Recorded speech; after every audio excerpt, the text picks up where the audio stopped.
정준호 기자, 그리고 두 번째 사건 살펴봐야죠. 이 두 번째 예. 사건도 상당히 좀 중요한 사건인데 4년 전에 강원도 원주 한 모텔에서 세 자녀 중에 어린 두 자녀를 숨지게 한 예. 부모가 지금 그 재판을 받고 있잖아요. 그런데 맞습니다. 1심에서는 무죄 판결을 받았었잖아요. 예. 예, 그거 좀 짚어주시죠.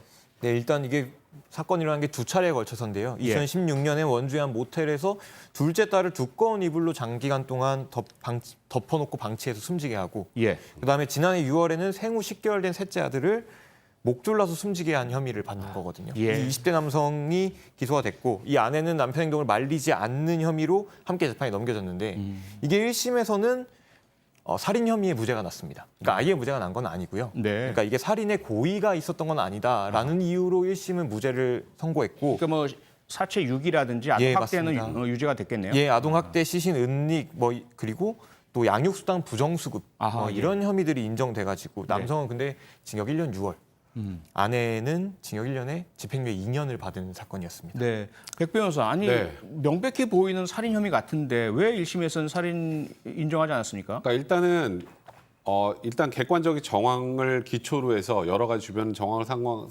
판단해서 살해가 있는지 없는지 여부를 판단을 해야 되는데 마찬가지 고의 문제네요. 네, 맞습니다. 결국 예. 고의 문제죠. 근데 예. 재판부가 바라보기에 이 아빠가 그 사망한 딸을 둘째 딸을 그걸 끔찍히 아꼈다.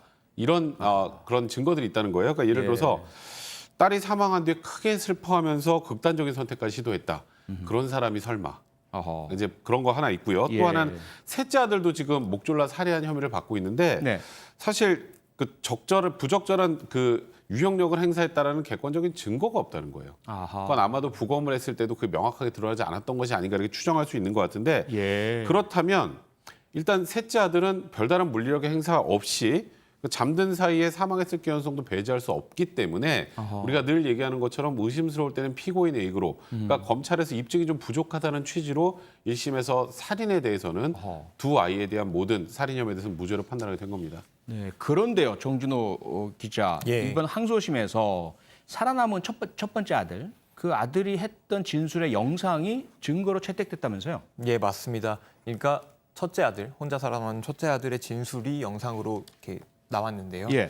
그 영상을 보면 막내 동생이 울 때마다 아빠가 목을 졸라서 이 막내 동생이 기침을 하면서 바둥거렸다. 이렇게 진술을 했습니다. 예. 그러니까 1심에서는 이게 물리력의 구체적인 행사를 뭐 알 수 없다라고 했지만 네. 이 첫째 아들의 말에 의하면 그러니까 아이가 울 때마다 그런 목을 조르는 모습을 뭐 봤다. 그리고 이걸 정확하게 기억하고 있었던 거거든요. 그리고 이런 거를 근거로 검찰은 이게 남성의 행위가 어땠는지 그전에 네. 어떻게 행동했는지를 충분히 추론할 수가 있을 것이고 예. 또한 이 아내도 그런 거를 충분히 알 수 있었다. 이거는 알고도 방조한 거다. 이런 주장을 펼쳤습니다. 백 변호사, 이 정도의 물론 어린 아이이긴 하지만 구체적이고 생생한 진술 증언이라면 상당히 영향이 있겠네요. 근데 이제 저는 좀 걱정이 되는 건 예. 이 아이의 진술의 신빙성 유무가 문제가 아니라 이 아이의 진술은 평소에도 아빠가 그랬답니다. 그러면 그 당일날 그랬는지 아닌지는 정확하게 판단하기가 좀 어렵죠.